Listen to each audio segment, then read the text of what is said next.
नमस्कार, न्यूज 24 देख रहे हैं आप और आपके साथ मैं हूं सऊद मोहम्मद खालिद। जी हां, लॉकडाउन 4 का भी ऐलान हो चुका है। हालांकि इसमें क्या नियम और कायदे होंगे इसके बारे में आगे जानकारी दी जाएगी, लेकिन इन सब के बीच कोरोना काल में 20 लाख करोड़ रुपए के आर्थिक पैकेज की पहली किस्त का ऐलान कर दिया गया। उसके बाद वित्त मंत्री निर्मला सीतारमण आज एक बार फिर से शाम 4 बजे प्रेस कॉन्फ्रेंस करेंगी। इसमें आज वो दूसरी किस्त का भी ऐलान करने वाली है। सूत्रों के मुताबिक वित्त मंत्री आज किसानों के लिए सस्ते दर पर कर्ज की उपलब्धता कराने का ऐलान कर सकती हैं। किसानों को कर्ज के भुगतान के लिए मोरेटोरियम को भी उसके जरिए भी राहत दी जा सकती है। वहीं किसान सम्मान निधि के मौजूदा जो सीमा है 6,000 रुपए, जो कि 3 किस्तों में दी जाती है, उसे बढ़ाया जा सकता है। ये कितना किया जा सकता है ये देखना होगा। कृषि से जुड़े हुए कारखानों के लिए भी राहत का ऐलान संभव है। इसमें ट्रैक्टर बनाने वाली कंपनियां भी शामिल हैं। सप्लाई चेन को दुरुस्त करने का ऐलान भी इन सब के बीच किया जा सकता है। विदेशों से खाद का आयात पूरी तरह से बंद हो जाए, इसके रोड मैप का भी आज ऐलान संभव है। तो दूसरे चरण में आज क्या कुछ जानकारी होगी, इस पर नजर बनी हुई है और मेरे साथ हमारे असिस्टेंट एडिटर मनीष कुमार जुड़ चुके हैं। मनीष, आज मजदूरों को शायद कुछ मरहम लग पाए, ये उम्मीद तो है कम से कम।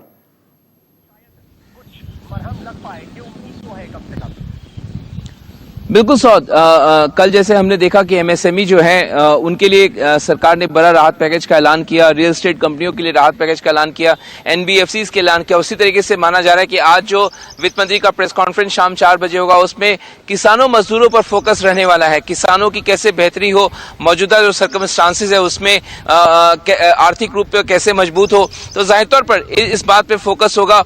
उनको सस्ता कर्ज किस तरीके से उपलब्ध कराया जाए, सस्ता खाद कैसे उपलब्ध कराया जाए, इस बात की सुनिश्चित सरकार करेगी। साथ ही साथ जो मजदूर हैं जो लगातार पलायन करके अपने अपने गांव जा रहे हैं, तो मनरेगा के जरिए उनको किस तरीके से रोजगार उपलब्ध कराया जाए, ये सरकार सुनिश्चित करने की कोशिश करेगी। इसके अलावा आपको बता दें कि भारत बड़ी मात्रा में खाद जो है खासतौर से चीन से भी आयात करता है। जाहिर तौर पर इससे हमारा विदेशी मुद्रा भी खर्च होता है और चीन पर निर्भरता को कम करने के लिए लगातार प्रधानमंत्री ने खुद देश को संबोधित करते हुए कहा था कि भारत को आत्मनिर्भर बनना होगा। तो आत्मनिर्भर बनाने के दिशा में माना जा रहा है कि सरकार फर्टिलाइजर कंपनियों के लिए इंसेंटिव लेकर आ सकती है, जिससे ज्यादा से ज्यादा खाद का उत्पादन देश में हो, हमें उसका आयात न करना पड़े।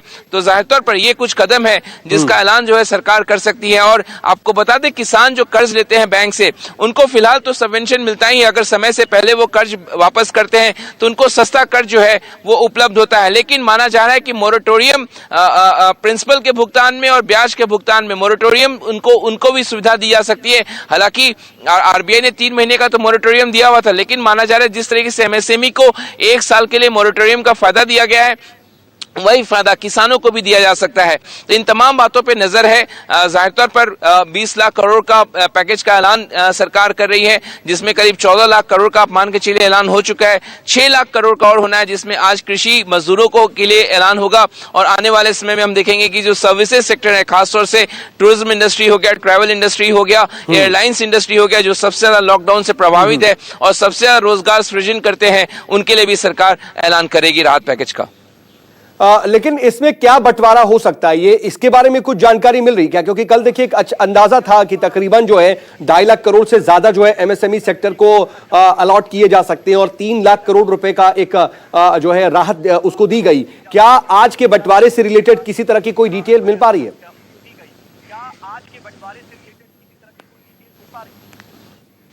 देखिए, बजट में एक बड़ा रकम जो है करीब 10 लाख करोड़ के आसपास ऑलरेडी सरकार जो है कृषि क्षेत्र के लिए लेंडिंग के लिए ऐलान कर चुकी है।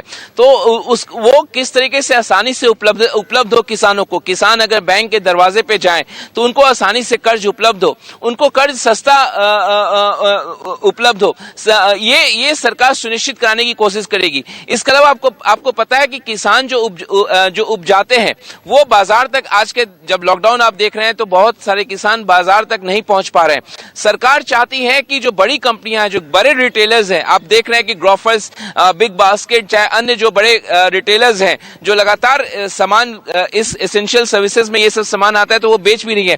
तो सरकार चाहती है कि ये बड़ी कंपनियां सीधे किसानों से खरीदे, बिचौलिया इससे हट जाए, तो इसका सीधा फायदा किसानों को होगा, उनको उचित मूल्य होगी। तो इसका एक मैकेनिज्म जो है माना जा रहा है कि वित्त मंत्री इसका ऐलान कर सकती है, जिसका फायदा किसानों को होगा, लोगों लोगों को भी सस्ते दर पे ये सामान उपलब्ध होंगी। हालांकि देखिए कल जब पहले चरण में तमाम ऐलान किए गए तो उस पर देखिए सवाल उठे और कांग्रेस ने साफ तौर पर कहा कि सीधे लोगों तक कैश देना चाहिए था, पैसे पहुंचाने चाहिए थे, इस तरह से नहीं। लेकिन आप बने रहिए, मैं आपके पास लौट रहा हूं मनीष। इधर आर्थिक पैकेज के ऐलान का जहां बीजेपी ने स्वागत किया है तो कांग्रेस ने इसे छलावा करार दिया है।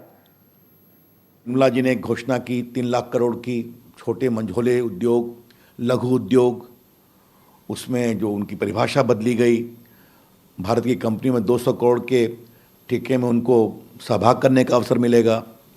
उसके अलावा एनबीएफसी बैंक के लिए जो प्रावधान किए गए हैं लिक्विडिटी के और पार्शियल क्रेडिट स्कीम के, जो कंस्ट्रक्शन मार्केट के लिए किया गया है, जो टैक्स में इंसेंटिव दिया गया है, तो ये सब अपने आप में बहुत ही अच्छी पहल है और ये पहली खेप है और बहुत कुछ है। मजदूर आ रहे हैं, उनके लिए हमने क्या देखा, आने वाले लोगों के लिए क्या देखा, एक शब्द का भी कहीं उनके उपचार के लिए हमने क्या देखा।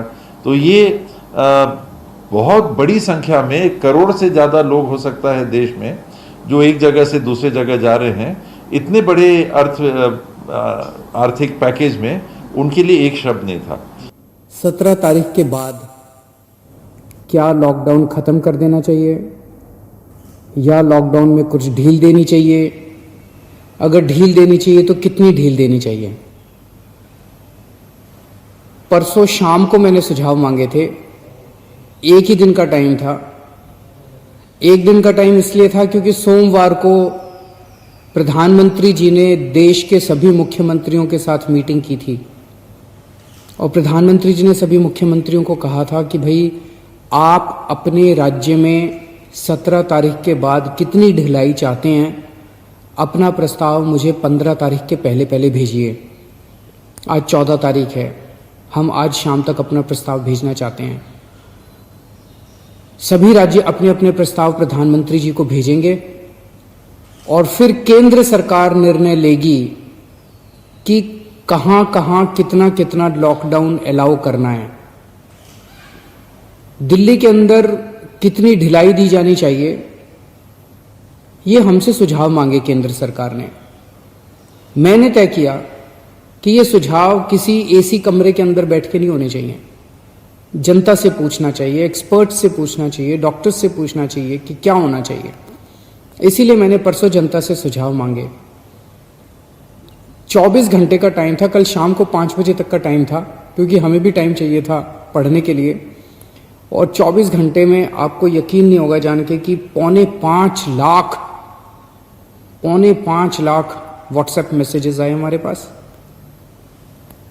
10,700 ईमेल आए और 39,000 लोगों ने फोन करके अपने सुझाव दिए। तो मोटे मोटे तौर पे 5 लाख से ज़्यादा सुझाव हमारे पास आए हैं। बहुत अच्छे अच्छे सुझाव लोगों ने भेजे हैं, काफ़ी क्रिएटिव सुझाव लोगों ने भेजे हैं। कुछ एक उसमें से मैं आपको बताना चाहता हूं कि लोग क्या चाहते हैं, दिल्ली के लोग क्या चाहते हैं। क्या स्कूल खुलने चाहिए, कॉलेजेस खुलने चाहिए, एजुकेशनल इंस्टीट्यूशंस खुलने चाहिए? अधिकतर लोगों का कहना है कि अभी नहीं खुलने चाहिए, गर्मियों की छुट्टियों तक बंद रहने चाहिए, उसके बाद सोच सकते हैं। कुछ लोगों ने यह भी कहा कि खुलने चाहिए, लेकिन अधिकतर लोगों ने कहा कि स्कूल, कॉलेज, एजुकेशनल इंस्टीट्यूशंस गर्मी की छुट्टियों तक बंद रहने चाहिए। अधिकतर लोगों का कहना था होटल अभी नहीं खुलने चाहिए, लेकिन रेस्टोरेंट खोल दीजिए, खाने की होम डिलीवरी अलाउ कर दीजिए, टेक अवे अलाउ कर दीजिए कि लोग खरीद के और वहां से चले जाएं, वहां बैठ के ना खाएं। ऐसा कई लोगों का मानना था।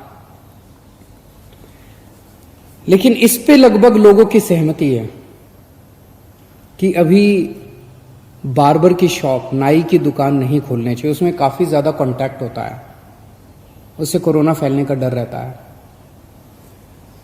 उसी तरह से spa, salon, cinema halls, swimming pools, इसमें अधिकतर लोगों ने कहा कि अभी फिलहाल ये नहीं खुलने चाहिए। लेकिन लोगों ने ये पूछा कि जी ये जो शाम को 7 बजे से सुबह 7 बजे तक आपने कहा है कि लोग अपने घर से बाहर नहीं निकलेंगे, इसका क्या लॉजिक है? कोरोना से इसका क्या लेना देना है? रात के वक्त इसको, शाम के वक्त लोग बाहर नहीं निकलेंगे, इससे क्या लेना देना है इसका कोरोना का? तो लोगों का कहना था कि ये वाली टाइम लिमिट नहीं होनी चाहिए, लेकिन इसके ऊपर सबका कहना है कि अभी बुजुर्गों को घर से नहीं निकलने देना चाहिए। जितने हार्ट पेशेंट्स हैं, दमे के मरीज हैं, शुगर के मरीज हैं, कैंसर वाले हैं, ऐसे लोगों के लिए कोरोना जानलेवा हो जाता है। सबका ये मानना है कि इन लोगों को एहतियात बरतने की ज़रूरत है, इन्हें घर से बाहर नहीं निकलना चाहिए, इन्हें घर के अंदर रहना चाहिए, ज़्यादा से ज़्यादा इनके ऊपर सख्ती होनी चाहिए। प्रेग्नेंट महिलाएं हैं, 10 साल से कम उम्र के बच्चे हैं। और एक चीज़, इस पे लगभग सबकी आम सहमति है कि जितना भी खोला जाए सोशल डिस्टेंसिंग कंपलसरी होनी चाहिए। और कई लोगों ने कहा है कि मास्क न पहनने वालों पे सख्त फाइन लगना चाहिए, उन पे सख्त कार्रवाई होनी चाहिए, मास्क पहनना कंपलसरी होना चाहिए। लोगों ने कहा जी पार्क में जाने की तो इजाज़त होनी चाहिए ताकि सुबह वॉक कर सकें, वॉक करेंगे तो हमारी इम्यूनिटी बढ़ेगी, एक्सरसाइज करेंगे, योगा करेंगे तो हमारी इम्यूनिटी बढ़ेगी। लोगों का ये भी कहना है, कई लोगों ने ट्रांसपोर्ट के ऊपर अपने सुझाव दिए हैं। उनका कहना है कि ऑटो रिक्शा और टैक्सी खुलने चाहिए। कुछ लोगों ने कहा कि एक ऑटो रिक्शा में 1 पैसेंजर अलाउड होना चाहिए, टैक्सी में केवल 2 पैसेंजर्स अलाउड होने चाहिए। हर सवारी के बाद वो डिसइंफेक्ट करें। अधिकतर लोगों ने कहा कि बसें खुलनी चाहिए, लेकिन सोशल डिस्टेंसिंग के साथ। बस में 20-25 से ज़्यादा सवारियां नहीं होनी चाहिए, क्योंकि लोगों को अभी, जैसे पिछले हफ्ते जब लॉकडाउन 3 के दौरान अभी प्राइवेट और गवर्नमेंट ऑफिसर्स को खोलने की इजाज़त दे दी गई, तो लोग कह रहे हैं कि इजाज़त तो दे दी लेकिन जाने के लिए साधन तो नहीं दिया ना, सबके पास अपने प्राइवेट व्हीकल तो नहीं है ना, तो लोग जाएंगे कैसे? बसें नहीं खुलेंगे तो जाएंगे कैसे? तो लोगों का कहना है कि कुछ हद तक बसें अलाउ होनी चाहिए कम सवारियों के साथ। कुछ लोगों का कहना है कि मेट्रो भी लिमिटेड तरीके से खोलनी चाहिए, पूरी नहीं खोलनी चाहिए। उसके ऊपर लोगों ने तरह तरह के सुझाव दिए। लिमिटेड तरीका का क्या मतलब हो सकता है? हमारे पास मार्केट एसोसिएशंस के खूब सुझाव आए हैं, कई सारी मार्केट एसोसिएशंस ने सुझाव भेजे हैं, और अधिकतर मार्केट एसोसिएशंस का ये कहना है कि मार्केट और मार्केट कॉम्प्लेक्स खुलने चाहिए। उन्होंने कहा जी ऑड इवन करके खोल दो, एक दिन आधी दुकानें, दूसरे दिन आधी दुकानें। कई लोगों ने कहा कि, कई लोगों ने सुझाव दिया कि मॉल्स खुल सकते हैं, 1/3 शॉप्स खोल दो, आधी शॉप्स खोल दो मॉल्स के अंदर, लेकिन शॉपिंग मॉल्स भी धीरे धीरे खुलने की तरफ बढ़ने चाहिए। हमारे पास बहुत सारी इंडस्ट्री एसोसिएशंस के सुझाव आए। इनमें से कई इंडस्ट्री एसोसिएशंस के बाद साथ मार्केट एसोसिएशंस के साथ वीडियो कॉन्फ्रेंस भी हुई, अलग अलग तरह की। इंडस्ट्री एसोसिएशंस का कहना है कि इंडस्ट्रियल एरियाज खुलने चाहिए। वैसे तो अभी फिलहाल भी इंडस्ट्रियल एरियाज खुलना अलाउड है। कंस्ट्रक्शन की एक्टिविटीज अभी फिलहाल अलाउड है कि वहीं पे आसपास रहने वाले मजदूर ही अलाउड होने चाहिए, लेकिन उन्होंने कहा कि मजदूर तो दिल्ली में जगह जगह रहते हैं, तो दिल्ली के मजदूर अलाउड हों ऐसी व्यवस्था की जाए। लेकिन कंटेनमेंट जोन में, जो रेड जोन्स हैं दिल्ली के अंदर, कंटेनमेंट जोन्स के अंदर किसी भी तरह की एक्टिविटी अलाउ नहीं होनी चाहिए। बहुत अच्छे अच्छे सुझाव हमारे पास आए हैं। 24 मार्च को पूरे देश में लॉकडाउन लगा था, 1.5 महीना हो गया। इस 1.5 महीने के अंदर लगभग सारा देश बंद था, पूरी दिल्ली बंद थी। बंद करना तो आसान था, खोलने में बहुत मेहनत करनी पड़ेगी, अर्थव्यवस्था को खोलने में बहुत मेहनत करनी पड़ेगी। लेकिन मेहनत तो हम लोग करते हैं, सब लोग मेहनत करते हैं। आने वाला समय काफ़ी कठिन समय है। आपके सुझावों के आधार के ऊपर आज शाम को 4 बजे एलजी साहब के साथ हमारी दिल्ली की स्टेट डिज़ास्टर मैनेजमेंट अथॉरिटी की मीटिंग है। आप लोगों ने जितने सुझाव भेजे हैं, इन सभी सुझावों के ऊपर शाम को 4 बजे वाली मीटिंग में चर्चा होगी और उसके बाद दिल्ली में कितनी ढिलाई दी जाए, हम अपने प्रस्ताव बना के केंद्र सरकार को भेजेंगे। केंद्र सरकार फिर पूरे देश के बारे में निर्णय लेगी कि किस राज्य के अंदर केंद्र सरकार कितनी ढिलाई देने का निर्णय लेती है। इस वक्त पूरे देश के अंदर डिजास्टर मैनेजमेंट एक्ट लागू है, जिसके अंदर केंद्र सरकार को काफ़ी पावर्स हैं कि वो स्टेट गवर्नमेंट्स को सीधे डायरेक्शन देती है कि कौन सी स्टेट गवर्नमेंट को क्या काम करना है। तो जो केंद्र सरकार आदेश देगी अगले 2-3 दिन में हम लोगों को पता चलेगा। उसके आधार पे सोमवार से दिल्ली के अंदर अलग अलग एक्टिविटीज़ शुरू होंगी। जो भी एक्टिविटीज़ शुरू हों, एक चीज़ का ख्याल रखना है, सोशल डिस्टेंसिंग का फॉलो करना है, हमेशा मास्क पहन के घर से बाहर निकलना है और ख़ास तौर से अपने बुजुर्गों का, प्रेग्नेंट महिलाओं का और जो कोमोर्बिडिटी वाले लोग हैं उनका खास तौर से ख्याल रखना है। नमस्कार। तो आपने सुना कि दिल्ली के मुख्यमंत्री अरविंद केजरीवाल ने क्या कुछ कहा और उन्होंने सुझाव मांगे थे दरअसल लॉकडाउन 4 को लेकर के। और आपको बता दें कि सोमवार को प्रधानमंत्री नरेंद्र मोदी ने राज्यों के मुख्यमंत्रियों के साथ 5वीं बार बैठक की थी और उसमें सभी राज्यों के मुख्यमंत्रियों से 15 मई तक अपने अपने राज्यों के हिसाब से सुझाव मांगे हैं। उसी को लेकर के ये अरविंद केजरीवाल ने दिल्ली के लोगों से सुझाव मांगे थे और 5 लाख से ज्यादा लोगों ने अपने सुझाव दिए और उस पर जानकारी दे रहे थे कि कई तरह के सुझाव आए। हालांकि उन सुझावों के बारे में ही अरविंद केजरीवाल ने बताया है, उस पर फैसला क्या लिया जाएगा या क्या सोचा जा रहा है, उस पर अभी उन्होंने कोई डिटेल जानकारी नहीं दी है। हालांकि शाम 4 बजे एलजी के साथ सुझावों पर चर्चा करेंगे। जो भी पूरी दिल्ली से उनको सुझाव मिले हैं उस पर चर्चा होगी, ये बात उन्होंने जरूर कही है। मार्केट एसोसिएशन ने मार्केट खोलने की सलाह दी है, ऑड इवन की तर्ज पर मार्केट खोलने की सलाह मिली है। ऑटो में सिर्फ एक व्यक्ति बैठ करके सफर करे, ये तमाम बातें उन्होंने कही है। लेकिन सुझाव को लेकर के ही अरविंद केजरीवाल अपनी बात रख रहे थे कि क्या क्या सुझाव आए हैं, उन्होंने क्या कुछ कहा है, सुझाव किस तरह के थे, जरा एक बार फिर सुनाते हैं आपको। 24 घंटे में आपको यकीन नहीं होगा जान के कि 5.5 लाख व्हाट्सएप मैसेजेस आए हमारे पास, 10,700 ईमेल आए और 39,000 लोगों ने फोन करके अपने सुझाव दिए। तो मोटे मोटे तौर पे 5 लाख से ज़्यादा सुझाव हमारे पास आए हैं। बहुत अच्छे अच्छे सुझाव लोगों ने भेजे हैं, काफ़ी क्रिएटिव सुझाव लोगों ने भेजे हैं।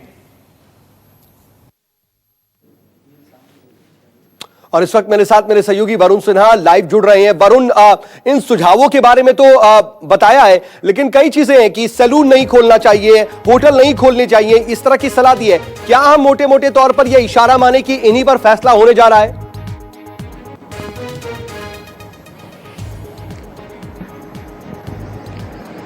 देखिए, सुझाव हैं और निश्चित तौर पे इन सुझावों पर विचार जरूर किया जाएगा। मैं पहले भी लगातार कह रहा हूं कि दिल्ली के अंदर जिस तरीके से रोजाना मामले बढ़ रहे हैं, ऐसे में सरकार की चिंता इस बात को लेकर भी है कि अगर आर्थिक गतिविधियां बहुत हद तक खोल दी जाती हैं तो परिस्थिति किस तरीके की रहने वाली है। 200-300 रोजाना मामले सामने निकल के आ रहे हैं, इसलिए सरकार जो भी कदम उठाएगी बहुत ही एहतियात के साथ उठाएगी।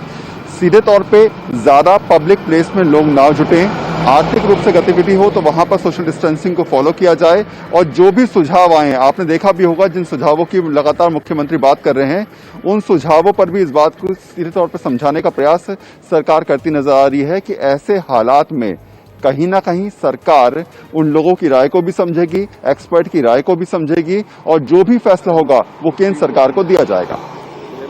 ठीक है, लेकिन अभी सिर्फ हम ये माने कि एक मोटे तौर पर खाका उन्हें मिल गया है ये, लेकिन जो पूरी कवायद है उसके पीछे की वजह क्या मानी जाए? क्या वो पब्लिक पार्टिसिपेशन को बढ़ावा देने के लिए कह रहे हैं और ये बताने की कोशिश कर रहे हैं कि वो जनता के मुख्यमंत्री हैं, इसलिए वो सबसे राय मांग करके सलाह मशवरा कर रहे हैं पूरी दिल्ली के लिए?